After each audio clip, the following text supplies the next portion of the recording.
sudah bergabung kembali. Terima kasih sudah bergabung kembali. Kita akan mulai lanjut materi lagi. Untuk kemarin kita bahas tentang tryout ya. Sekarang kita akan ke materi bab 8. Jadi seperti yang saya janjikan, sebelumnya kita punya 5 materi untuk geometri. Pertama bangun datar, kemudian bangun ruang, garis sudut, kemudian segitiga, dan lingkaran. Nah, untuk garis sudut, ini sebenarnya tidak terlalu ribet. Materinya sederhana, hanya untuk wawasan aja. Jadi saya munculkan lagi materi yang di SMP sebenarnya. Mudah-mudahan bisa kembali teringat, karena soal-soalnya sebenarnya tidak berkaitan secara langsung dengan materi ini. Ini hanyalah untuk pengantarnya saja sebagai pelengkap materi itu. Oke, kita mulai untuk untuk topik yang pertama ya. Kita mempunyai garis dan sudut, dan itu tidak terlepas dari objek yang menyusunnya, yaitu titik dan garis. Oke. Nah, jadi di sini kesepakatannya adalah titik, garis, dan bidang itu adalah objek pangkal. Jadi objek pangkal itu objek dasar yang tidak perlu didefinisikan lagi. Artinya ketika saya bicara titik, garis, atau bidang, semua orang pasti sudah tahu bentuknya seperti apa. Deskripsinya sudah jelas. Ya. Jadi tidak perlu kita definisikan ulang. Nah, di sini ada beberapa istilah.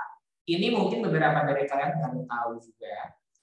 Jadi kita mempunyai istilah titik, garis lurus. Nah, garis itu sendiri adalah line. Tetapi kalau ini disebut sebagai sinar atau ray. Sementara ini adalah segmen atau ruas garis. Jadi mereka bertiga itu objek yang berbeda. Kalau titik itu kita jelas, itu adalah suatu poin atau nokta, dan dia itu biasa kita beri nama dengan sebuah huruf kapital. Sementara garis itu, nah garis ini adalah suatu objek yang tidak berujung dan tidak berpangkal. Jadi sebenarnya ketika kita bicara garis, dia itu bisa kita perpanjang. That's why itulah mengapa. Misalkan nih, pernah kita dapat kecabut. Misal, kalau kalian pernah kan dapat soal kayak gini. Ini misalnya kayak garis lah, gini, garis ini. Segitiga gini nih misalkan. Gitu. Ini A, ini B, ini C. Misalkan ini tumpul ya. Pertanyaannya, berapakah jarak dari titik C ke garis AB? Garis AB itu tidak sependek ini. Ini ruas garisnya. Tapi garis AB itu sebenarnya bisa kita extend ke kiri dan ke kanan. Paham? That's why ketika kita bicara jarak, selalu kita otomatis kalau tumpul, maka kita harus cari di sininya. Kita extend dulu, baru kita perpanjang. Begitu. Jadi ini jawabannya. Di situ jaraknya. Bukan yang di sini. Begitu ya. Jadi mudah-mudahan kalian mengerti bahwa garis itu bisa kita extend. Tapi sinar itu adalah garis yang berpangkal. Sinar itu adalah garis, tapi dia itu spesifik lagi.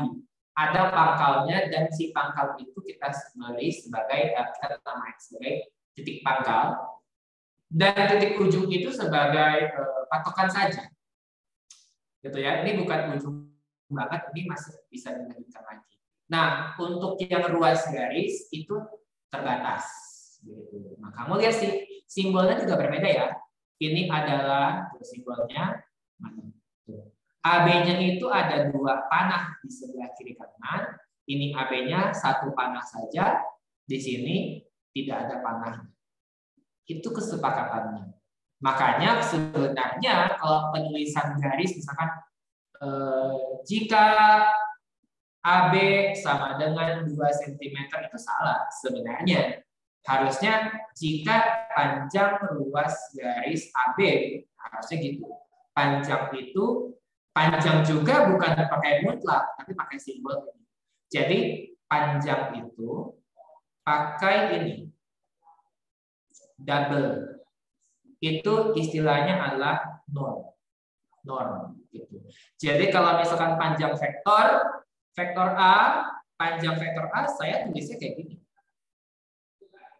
Sementara kalau misalkan A dot B gitu, A dot B kalau hasilnya bisa min 5, kalau saya mutlakkan ya berarti kan gitu kan. Artinya beda antara mutlak dan panjang. Nah, jadi kan bisa bedain. Tetapi ini yang benarnya ya. Nah, cuman kenyataannya soal-soal yang beredar kadang ya sederhana aja sih. Artinya tidak usah ambil pusing lah sebenarnya. Cuman jangan sampai ketika diberi simbol yang benar kalian justru nggak tahu. Ya. Oke, ini direcord juga, jadi rekaman coret-coretannya masih akan muncul nanti di uploadnya ya. Oke, berikutnya adalah kedudukan. Kedudukan ini juga adalah pengantar ketika kita belajar dimensi 3, gitu. Kita juga pernah belajar dimensi 3 kan, di kelas 3 yang semester 1. Jadi ini saya ulangi lagi.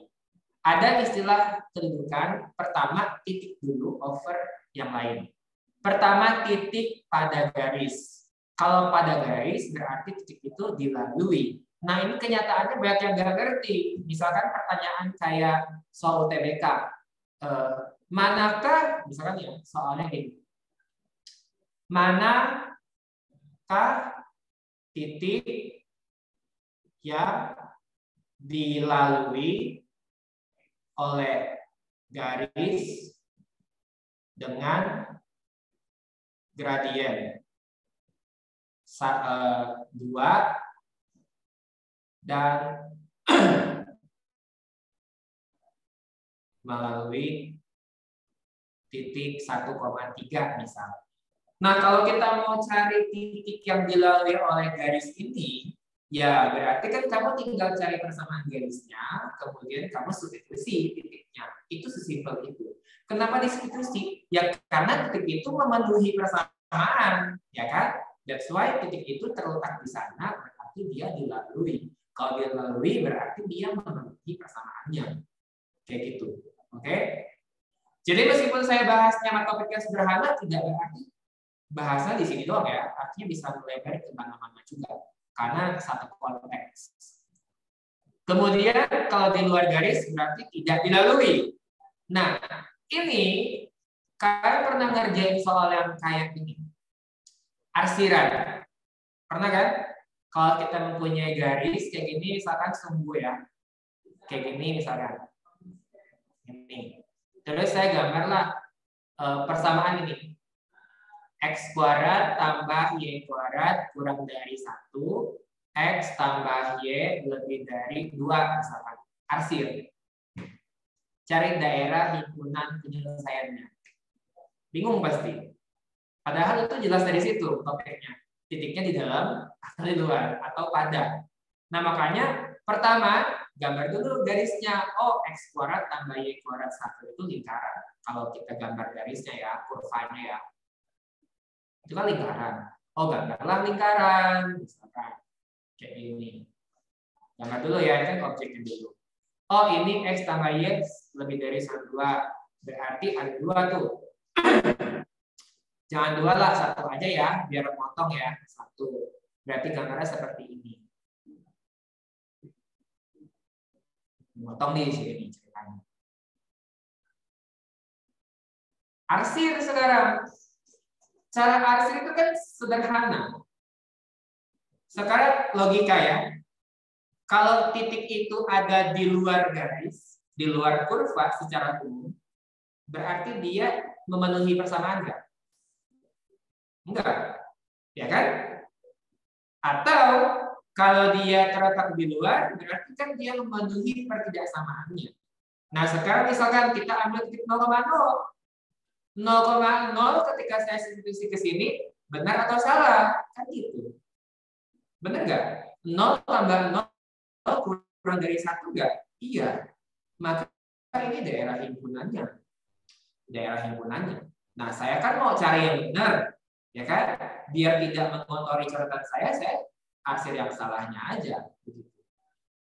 Itu logika. Jangan sampai ada yang bingung, Pak, jadi kita belajarnya arsir yang ini ya? Atau Pak, kenapa sih ini yang salah harus gini, kenapa benar harus gini? Itu logika. Kalau dia ada di daerahnya, itu benar. Sekarang saya ingin arsir yang salah, biar gampang cari yang bersih kan. Gitu ya. Yang kedua, 0 tambah 0. 0 lebih dari 1 enggak? Enggak. Salah. Berarti 0 ini salah. Berarti ini saya arsir. Nah, sekarang yang bersih yang mana? Bersih yang jelas lah. Berarti yang di sini kan. Maka ini adalah daerah himpunan saya. Jelas? Ternyata basic-basic kayak gini itu adalah itu suatu hal yang penting untuk mengerti hal yang lain.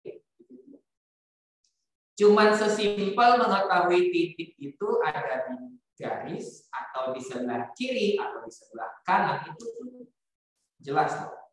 Itu penting loh. Jadi makanya ini itu pengantar. Saya bilang nggak akan ada soal yang persis kayak gini, tetapi kalian harus tahu bahwa ini bermanfaat untuk materi yang lain.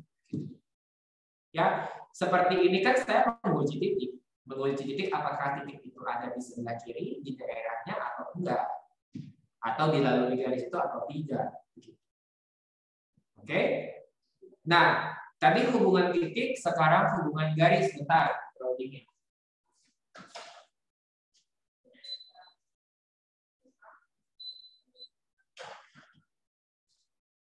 Oke, berikutnya hubungan dua garis.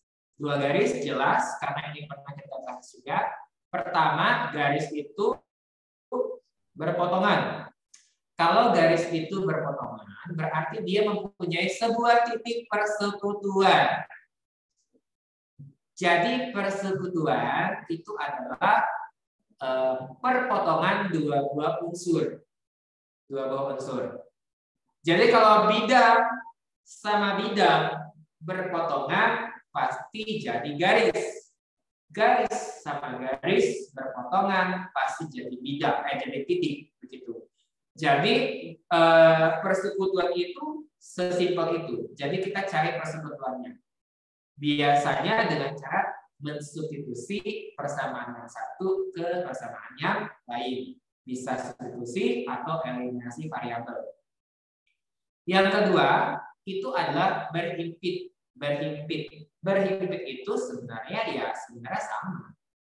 Jadi terlihatnya seperti satu garis. Ya secara fakta ya satu garis lah. Cuma orang matematik itu kan sering meribet-ribetkan. Kalau akarnya kembar dibilang dua akar kembar, padahal kan akarnya cuma satu, gitu kan? Jadi itu kayak meribetkan aja. Cuma jangan sampai kalian bingung. Kenapa gitu? Karena kalau kita bilang diberikan dua buah bilangan P dan Q, kadang jangan mikir itunya beda. Bisa aja P sama Q sama loh nilainya. Itu masalah. Jadi orang matematik itu memisalkan sesuatu yang berbeda, tetapi menghasilkan sesuatu yang sama. Bisa aja kayak gitu. Ya, kadang juga kemarin misalkan panjang persegi panjangnya P, panjang persegi panjang loh, lebarnya L. Tiba-tiba dapat P-nya 6, lebarnya 6. Gitu kan? Jadi persegi panjang bukan? Enggak. Tapi itu masalahnya. Jadi artinya, misalkan ada dua buah akar, masalah dua akarnya mau sama atau beda, kita nggak urus. Itu maksudnya. Gitu ya. Misalkan ada dua buah garis, masalah garisnya mau nempel atau tidak, nggak masalah. Kalau nempel berarti dia satu. Gitu. Boleh dianggap satu. Atau boleh dipandang satu garis yang sama. Atau boleh dipandang dua buah garis yang berhimpit. Oke, yang ketiga adalah garis yang sejajar. Sejajar itu berarti tidak memiliki persekutuan. Enggak punya persekutuan. Itu jelas ya.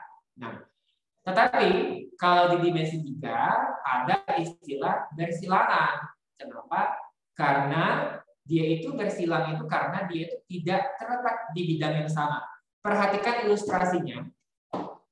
Dari yang 1, 2, 3, ini kan dua-duanya itu ada di bidang yang sama kan, di jejak-jejak itu. Tapi kalau yang ketiga ini, satu garis hitamnya itu ada di bidang, satunya itu ada di atas layang. Jadi seperti jalan layang. Jadi kalau kamu lihat jalan layang dari atas, itu kan seperti berpotongan. Itu jalan layang ya. Nah gitu kan. Padahal kalau dari bawah mah enggak, dari bawah mah dia tidak berpotongan. Paham ya maksud saya, teman-teman? Jadi jangan sampai bingung. Cuma memang kenyataannya untuk menentukan jarak dua buah garis yang bersilang memang agak tricky, memang susah. Saya akui susah. Saya juga kadang mendapatkan kesulitan. Jadi hati-hati kalau dapat soal yang seperti itu. Cuma itu di matematika. Berikutnya adalah sudut. Oke. Sudut itu apa? Sudut itu sebenarnya simplification dari si daerah. Oke. Sudut itu daerah. Sudut adalah daerah yang dibentuk oleh dua sinar yang berpotongan tepat di satu titik. Ini adalah sinar berpangkal di titik yang sama dan disebut sebagai titik sudut atau vertex-nya. Daerah ini disebut daerah sudut. Ya. Nah, jadi kita mempunyai kaki sudut, titik sudut, dan daerah sudut. Untuk selanjutnya, daerah sudut cukup kita sebut sebagai sudut. Begitu. Nah, sudut itu ukurannya derajat. Ingat, sudut ukurannya derajat. Tetapi gimana kalau kita hitung kayak gini misalkan fx sama dengan x ditambah sub x. Kan tidak mungkin kita masukin 90 derajat kan? Berapa f dari 90 derajat? Sama dengan 90 derajat ditambahin 1. Berapa? Satu apa? Satu apel. Satu kucing. Kan nggak ada. Sin x itu sin dari 90 derajat itu 1. 1, only one, just one. Sementara ini 1 derajat. Maka kita harus padankan antara simbol derajat dengan radian gitu. Jadi kita asosiasikan kira-kira kalau 0 derajat dipasangkan sama berapa? 1 derajat itu berapa? Nah, makanya ada aturan namanya hubungan antara derajat dan radian. Itu nanti di bawah ya. Jenis sudut itu penting untuk sebagai informasi saja. Ada sudut lancip, semua orang tahu, siku-siku, tumpul itu familiar. Sudut lurus itu straight angles, itu adalah x-nya 180 derajat. Sudut refleks kalau dia over dari 180 tetapi tidak sampai 360, dan full atau complete angles yaitu 360 derajat. Hubungan antara dua sudut ini penting karena ini menjadi fondasi kita untuk menghitung soal-soal yang kayak gini. Ini semua tentang hubungan sudut. Hubungannya terlarang atau tidak. Gitu ya. Hubungan sudut. Jadi ada beberapa hal kalau perhatikan. Pertama, sudut itu berdampingan. Itu istilah saja. Berdampingan berarti adjacent, berarti dia itu memang bersebelahan. Penyiku itu kalau dia berdampingan dan totalnya 90 derajat. Suplementer berpelurus berarti berdampingan dan mereka 180 derajat. Ini adalah bertolak belakang. Sudutnya itu tidak berdampingan tapi besarnya sama. Jadi kamu punya sudutnya kayak gini, ini sudut nih. Ini enggak bertolak belakang. Kalau gini dia tidak bertolak belakang, tapi sama. Jadi bertolak belakang itu apa? Kalau garisnya sama. Jadi itu dibentuk dari perpotongan dua buah garis, harus dua garis. Jadi otomatis yang ungu sama ungu, yang merah sama merah. Begitu ya. Nah, sifat-sifat yang lain di sini diberikan dalam jenis-jenis sudut. Gitu. Jadi ada sudut yang sehadap, kalau lihat yang sehadap itu hadapnya sama, berarti 1 sama 5 kan satu hadapan kan, gitu ya. Atau 2 sama 6, 2 sama 6, paham? Itu sehadap. Terus kalau sudut dalam itu interior angles, yaitu ini interior. Kalau eksterior ini eksterior. Selebihnya itu adalah hubungannya. sudut yang dalam itu bisa seberang atau pihak. Dari mereka berempat ini yang sudut dalam ini, ada yang berseberang. Yang berseberang itu yang mana? Yang 3 sama 5. Itu berseberangan. 4 sama 6 juga berseberangan. Kalau sepihak, itu yang satu hadap. 5 sama 4 itu sehadap. Sepihak maksudnya, itu sehadap di atas. Sepihak maksudnya, karena dia itu interior tapi sepihak, gitu ya. Otomatis yang eksterior juga sama. Kalau eksterior, ini eksterior, tetapi dia itu berseberang. Ini adalah eksterior, tetapi dia sepihak. Sepihak itu one side. Ini garis di garis ini nih, mereka tuh di pihak yang sama. Ngerti maksudnya? Gitu ya. Nah ini penting ya. Jadi sudut yang sepihak itu besarnya itu sepihak nih. Ini sepihak. Ini sepihak. Totalnya itu pasti 180 derajat, ya kan? Sementara sudut yang sehadap sama besar. Gitu. Jadi dari hubungan kayak gini itu kita bisa dapat informasi-informasi yang penting. Oke, ada pertanyaan terkait ini apapun itu atau hal-hal di luar ini juga nggak masalah. Yang pernah terlintas nggak terlintas? Oke, kita mungkin bisa langsung latihan soal ya. Latihan soal di sini ada 10 soal. Kita punya banyak waktu, ada sekitar 55 menit. Ya kan, 20 ya. 40 50 menit. Kita kerjakan selama 20 menit dulu. I give you time karena saya perlu istirahat bentar karena suaranya udah serak dari jam 1 saya ngomong. Jadi jam 1. Dari nomor 1 sampai nomor 10 kalau bisa. Bebas aja kerjainnya selama 20 menit, nanti kita bahas bareng-bareng. Oke? Nanti kalau ada yang tidak ada jawaban, ada yang kalau nggak salah ada sih yang ada PG-nya, is okay. Yang penting ngerjain aja dan kamu ngerti maksud soalnya apa. Oke, teman-teman bisa? Jadi tinggal. Oke, mudah-mudahan bisa ya. Dengan tinggal itu jangan jadi ngerti, jangan jadi nggak ngerti. Disuruh nanya diem, disuruh ngerjain nggak tahu gimana. Mau apa kalian jadinya? Oke, kerjain dengan waktu yang tersedia, kerjakan dengan baik dan efisien juga. Jangan terlalu panjang-panjang. Silakan ya, saya lihat dulu ya. Soalnya bisa lihat dari file masing-masing aja. Ya, ini saya sambil saya share doang. Nanti ketika dibahas, saya akan bahas di layar.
X dan Y-nya sama. Di kasus ini kan, Pak? Iya, di kasus ini. Maksudnya dengan fakta seperti ini, mungkin nggak X sama Y-nya sama?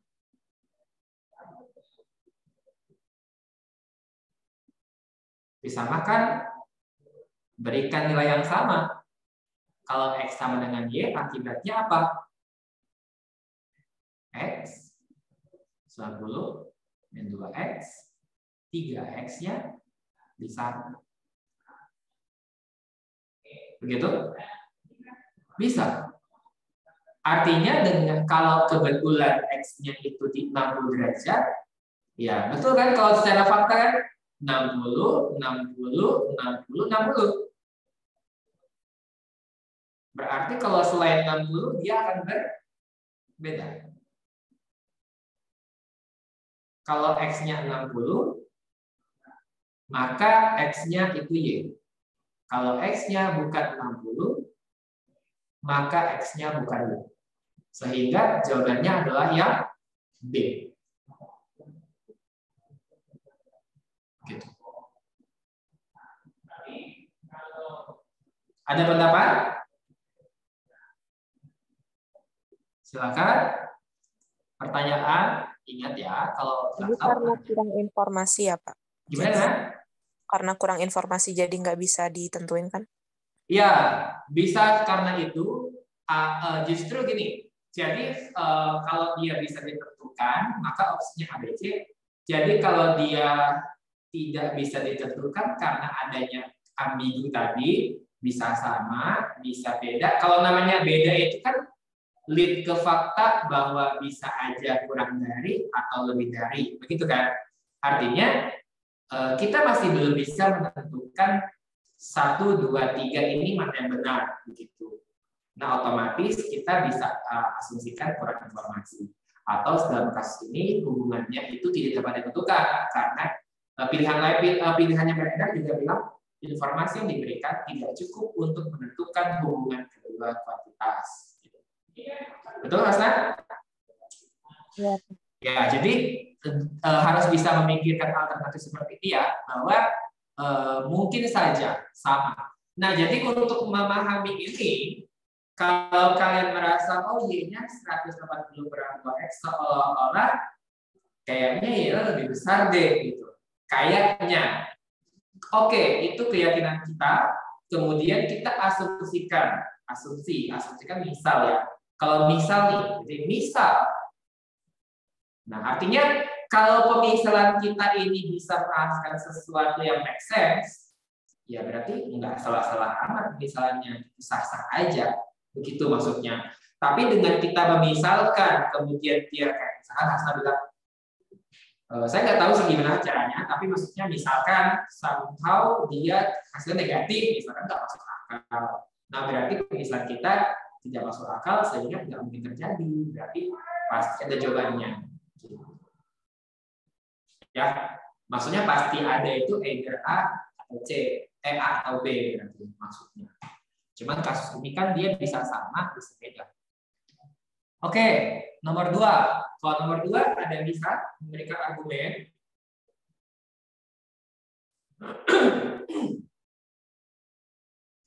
Satu.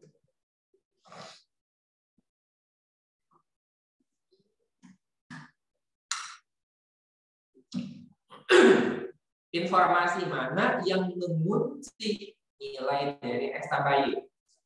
Mengunci, berarti dia tidak berubah-ubah lagi. Kalau satu saja, bisa? Satu saja? Kalian kalau dikasih volunteer, nggak ada yang mau jawab? Saya jawabnya C, Pak. Gimana? Saya jawabnya C. Dua-duanya. Dua-duanya. BCD-nya, oh ini kasih 65. Kalau satu saja nggak bisa, kenapa? Karena kurang, Pak, informasinya. Itu ada 2 segitiga. Karena kita pengen yang sama ini doang kan. Artinya ini juga bisa berpindah tempat ya.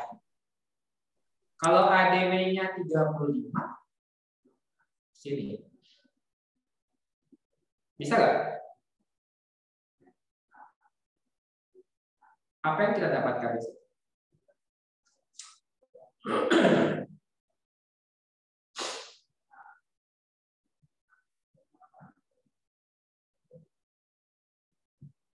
Bisa. Saya yang itu Pak, ACD-nya, yang pernyataan satu bisa. Satu bisa. Bisa. Gimana tuh? Enggak. Mohon maaf Pak. Saya salah lihat. Apa? Gimana Saya sih? kirain yang Y itu nyambung sampai itu.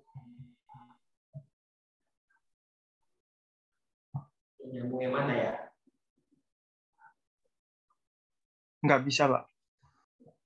Gimana? Jadi gimana kalau melawak? Lagi set up. Salah lihat saya Pak. Saya Gimana? kira Gitu? yang Y itu loh nyambung sampai. Enggak, Y-nya segitu doang. Iya. Itu. Kalau dua-duanya gimana Hasna? Bisa. Kalau ini apa? gimana? Kalau apa Pak? Kalau dua-duanya itu cara dapat X sama ini berapa? Saya tadi nemu Pak, cuman saya lupa gimana caranya. Oke. Saya itu Pak, ABD sama DBC-nya kan sama, kalau ditambah jadi 180 Pak. Jadi saya cari ABD sama DBC. Iya. Ini sama ini ya? Iya Pak, saya pakai ABD sama DBC. Boleh. Ini itu ini adalah 180 dikurangin X tambah 35. Ini juga sama. 180 dikurangin Y tambah 65. Sementara total mereka itu juga 180. Begitu kan? Kalau ini tambah ini itu, berarti kamu dapatnya apa? Berarti kan kalau saya tambahin ya, 360 ditambahkan Y tambah 65 tambah X tambah 35 sama dengan 180. Udah selesai. Bisa? Artinya tinggal kita utak-atik kan X sama Y-nya akan ketemu sendirinya. Gitu ya. Boleh kayak gini, ini salah satu alternatif aja ya. Kalau kalian memikirkan cara yang lain juga bisa aja. Jadi udah ketemu sih. Jadi ini tuh ini 180 kurang ini. Ya kalau kamu tambahkan berarti ini tambah ini dikurangin tambah ini kan. Jadi ini tinggal kumpulkan aja, pindah-pindah selesai. Jadi memang betul jawabannya C. Oke? Pak, bukannya bisa langsung ya segitiga ACD aja? ACD gimana? Iya, ACD kan tinggal 160 minus ini. Ya. Gara-gara lihat dua segitiga sih tadi kita kasih alternatif kedua ya. Alternatif ini kedua harus. Berarti langsung segitiga aja. Jadi X ditambahin 35 tambah Y ditambahin 65 itu 180. Selesai. Sudah? Betul. Sudah. Memang harus dua-duanya. Oke, nomor 3. Jika X-nya berapa? BAE 54. CFE 68. Sama kakinya ABAE. Oh, kalau sama kaki ABAE kan ini sama dong. Yang sudut kaki-kakinya kan. Ini sama ini sama. 180 dikurangin 54 bagi 2. 126 berarti 50. 126 berarti 63. Kan? Maka X-nya berapa? Ini 63, ini 63. Ya udah cari ini aja langsung ya. Berarti ini kan adalah 180 dikurangkan 68 tambah 63. Berarti 131. Berarti 49. Berarti ini juga 49. Karena dia bertolak belakang. Bisa?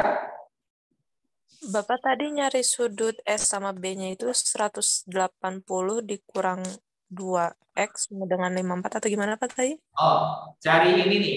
Kita pandang yang ini. Pandang yang ini saja. Nah, ini saya kasih warna hijau.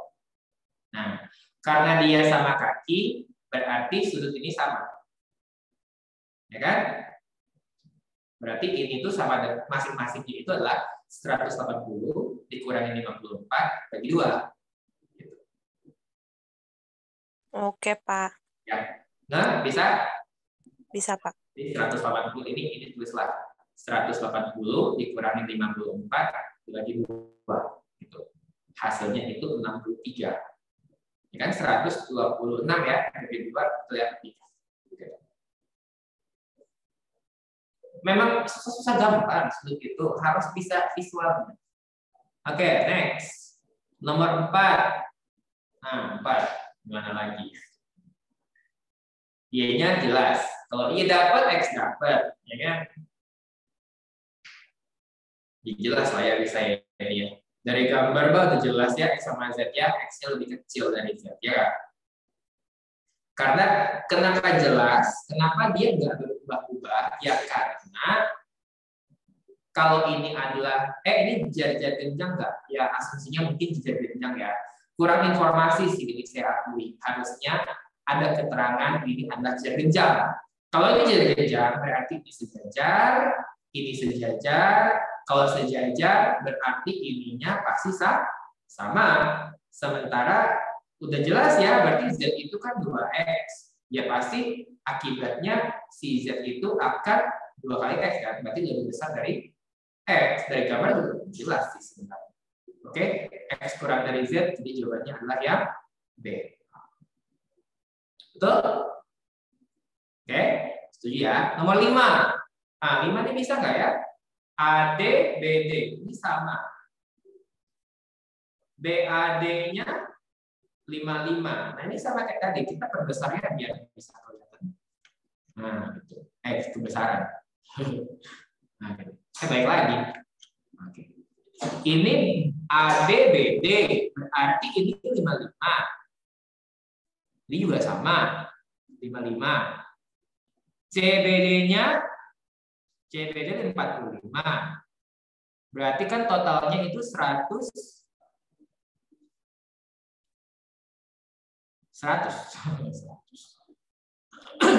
Kalau ini adalah 100, berarti ini sisanya. Pertanyaannya B, C, D ya. Ini dong sisanya aja. 155 berarti 25. Nah, jawabannya ya.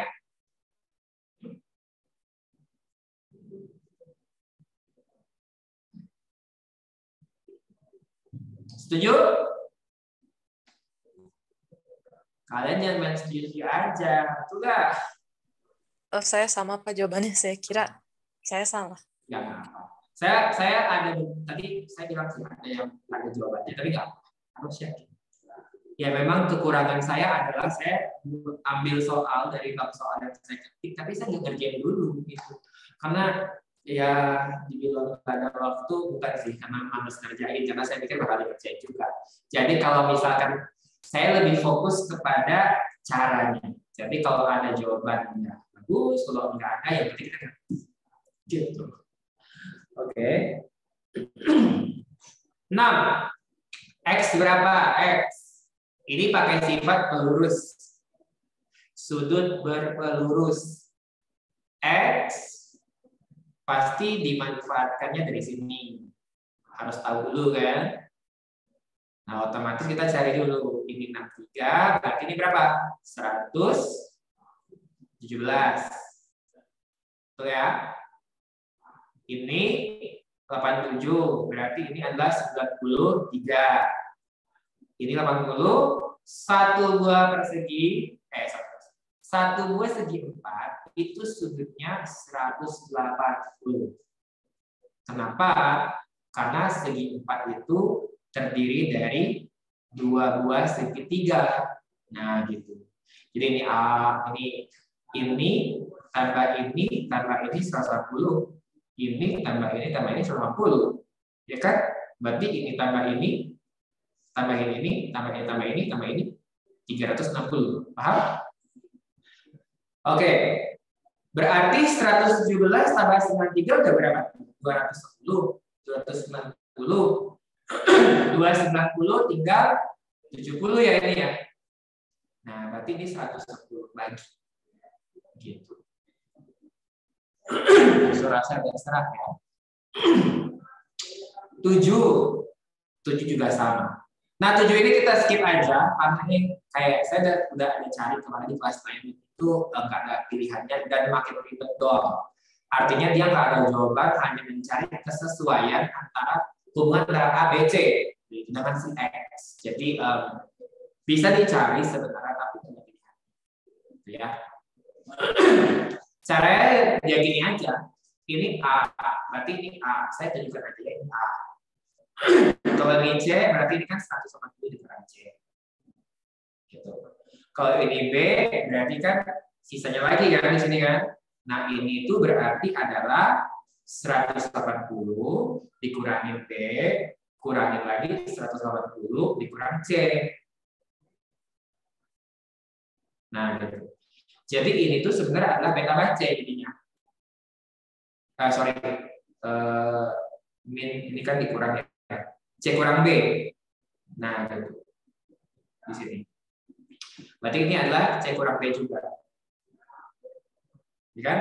Berarti X ditambah C kurang B ditambah A itu 180 derajat. Nah, tinggal kita substitusikan lagi A. Kalau A-nya itu 25 tambah B, dapatnya berapa? Berarti kan X tambah C dikurang B ditambah 25 tambah B itu 180 derajat. 180 kurang 25 itu adalah 165, enggak 155. Di sini B-nya habis. Oh, ada. Berarti kemarin saya salah itu. Oh, enggak ada. Kurang C. Ada enggak kurang C? Enggak ada kan? Kayak gitu sih ya. Ngerti maksud saya ya? Jadi kita cari hubungannya, terus kita substitusi. Oh, ternyata enggak ada tuh yang C. Kalau enggak ada versi C, versi A sekarang. Atau versi B. Berarti C yang ini kamu ubah lagi. Gitu. Atau B-nya kamu ubah ke A. Begitu. Dibolak-balik. Nah, sekarang kalau C-nya saya ubah ke B misalkan, nanti X adalah 155 dikurangi C. Berarti kan C adalah 10 ditambah 4B. Berarti kan dikurangi 10 dikurang 4B. Atau 145 dikurang 4B. Enggak ada juga. Nah, itu maksudnya. Jadi susah hubungannya. Atau B, masukin lagi ke A. Berarti 145 dikurangi 4 dikalikan B. B itu A dikurang 25. Berarti 145 kurang 100. Oh, ada kayaknya. Berarti 145 kurang min 4 min 25. Enggak ada kan? 245 malah. Dikurang 4. Begitu. Ya. Jadi yang kita pakai itu yang di sini, yang ini sama ini, dan itu enggak ada jawabannya. Gitu. Mudah-mudahan saya enggak salah itu. Karena saya kemarin juga bantu sama anak.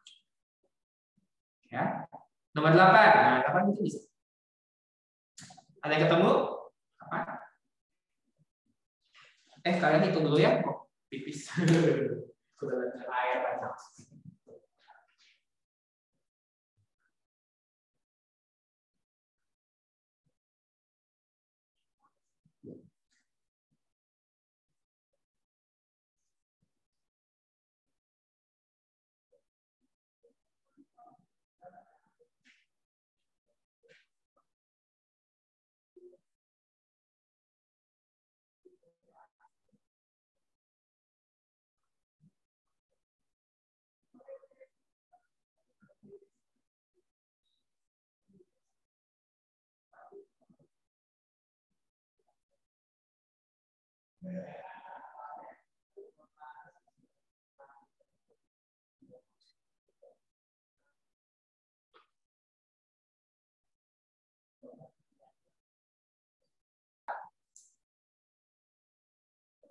Yang D, Pak. Yang D, X sama Y perbandingannya 2/3. Y-nya 5. Betul ya. Kalau 2/3 ini 90 ya, anggaplah ini kan 2/3 ya. Berarti X-nya itu 2 kali sesuatu. Kalau saya gini, Saya nggak pakai perbandingan banget. Jadi X itu 2K, Y itu adalah 3K. Karena namanya rasio pasti ada kelipatannya. Sehingga karena ini siku-siku, ini juga siku-siku, jadi otomatis 5K itu 90 derajat, jadi K-nya itu adalah 18 derajat, kamu masukin lagi. Nah, baru ulangi lagi, ketemu berarti 54, ini adalah 36. Nah, itu lebih gampang. Dibanding X tambah Y adalah 90 derajat, Y itu X itu per Y adalah 2/3, berarti X adalah 2/3Y tambah Y. Itu menurut saya kayak lebih repot itu. Karena mengerjakan versi pecahan itu jauh lebih merepotkan dibandingkan versi bulat. Makanya saya lebih senang kalau rasio saya kasih konstan. Cari konstannya baru masukin dulu. Itu ya. Jadi ini boleh, tapi saya lebih memilih yang kayak gini kan lebih gampang kan? Pikirin aja juga bisa. Kalau gini kan mungkin harus hitung lagi cara-cara. Betul ya? Lagi nomor 9. 9 di mana? Nomor 9 saya nemu yang apa? Yang A. Berapakah X tambah Y? Gimana tuh? Bisa tolong dijelaskan, Saki?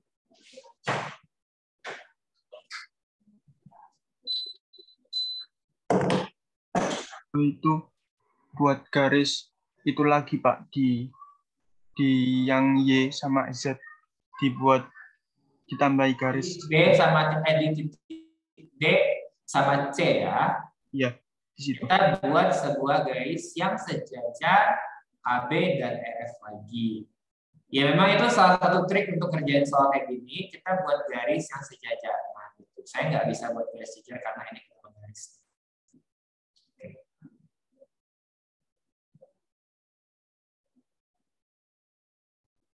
Oke, sejajar, sejajar, sejajar, sejajar.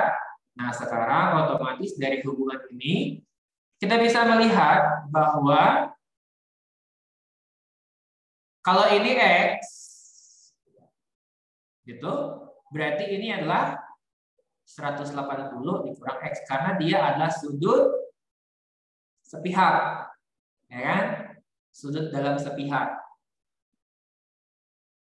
Terus di sini juga sama, ini W, berarti ini juga adalah 180 dikurang W.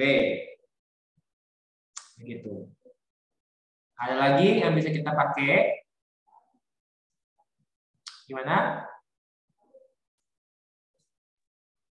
Yang tengah itu Pak. Tengahnya gimana tuh? Misalin pakai apa ya? P sama Jadi kan, oke, boleh.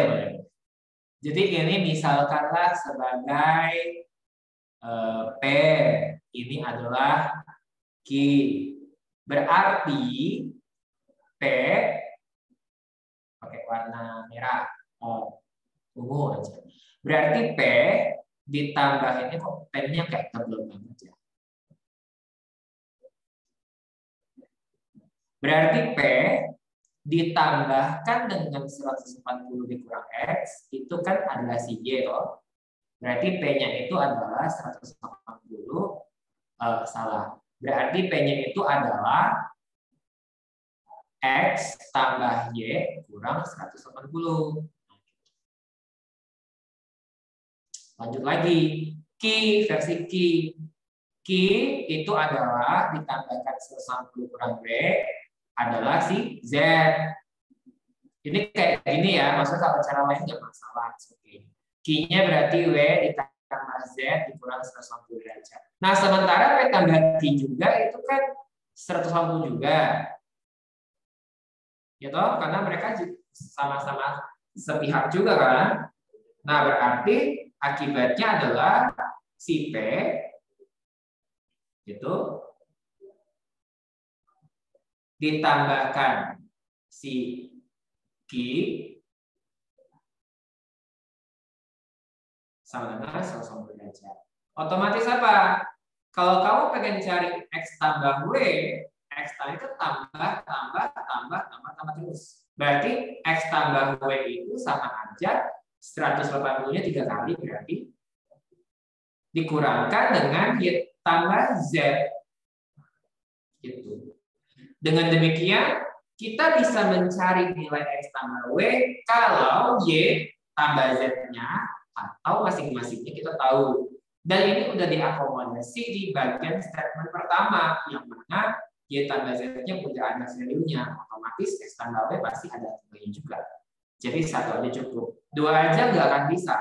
Karena X kurang W 120 pun itu hanya selisihnya. Jumlahnya itu masih nggak jelas. Ya. Ibarat berapakah A ditambah B kalau misalkan A kurang B-nya adalah 2. Memang kamu tahu bilangannya kalau di selisihnya 2 berapa bilangannya? Bisa 3 sama 1, 4 sama 2. Banyak kan? Nggak jelas makanya. Selisihnya tahu, belum tentu jumlah kita tahu. Gitu ya. Jadi ini yang satu saja. So the answer is A. Guys, ini sama karena kebetulan ini, jadi saya langsung bahas aja. Ini caranya sama karena dia itu modelnya kayak gitu. Jadi kita tambahkan sebuah garis sejajar untuk membantu kita mempartisi, gitu ya, sejajar. Nah, otomatis kita lihat aturan Z. Mau sehadap boleh, tapi Z lebih gampang. Jadi ini nih, sama ini sama pasti. Karena mereka sudut yang luar berseberangan ya. Ini juga sama. Gitu. Nah, berarti kan kalau yang versi ini B tambah 30 derajat, berarti ini sendiri adalah B tambah 30 derajat. Mana tanda PR-nya? Macet ya. Berarti ini B tambah 30 derajat juga. Ini B juga. Berarti kita dapat fakta bahwa B tambah 30 ditambah B itu adalah A. Berarti A itu adalah 2B tambah 30. Nah, tapi kita bilang apa? A itu sudut lancip. Kalau sudut lancip, sudut A-nya berapa berarti? Sudut lancip itu sudutnya gimana? Kurang dari 90 derajat. Dan? Kayaknya nggak boleh sih. Tapi harus lebih dari 0 gitu ya. Jadi A itu kayak gini. Nah, berarti kita punya A yang sebelah kiri kita bisa abaikan karena kita ingin batas atasnya saja. Berarti kita kerjakan yang versi yang kanan.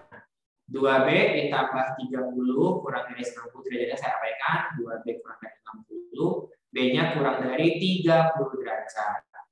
Gitu. Sebenarnya ada fakta lagi bahwa B-nya itu harus lebih dari 0. Gitu. Jadi sebenarnya itu ya gini. Cuman kan namanya sudut ya udah pasti lah ya, nggak mungkin negatif kan. Artinya yang di sini tuh sudah tidak perlu kita hitung lagi ya, makanya ini kita abaikan. That's why pilihan tepat adalah yang B. Jadi dari sudut itu muncul aljabar. Oke, ada pertanyaan dari kalian teman-teman semuanya? Cukup? Oke, ini saya simpan dulu ya. Nanti saya kirim lagi. Masih save-nya. Oke, berikut. Demikian pelajaran kita hari ini. Mudah-mudahan yang kita pelajari bisa dipahami. Untuk pelajaran minggu depan, pelajaran selanjutnya kita belajar tentang segitiga. Oke, ini anda garis sudut, nanti segitiga. Oke, begitu saja kita akhiri. Selamat malam semuanya, jaga kesehatan ya. Terima kasih, Pak.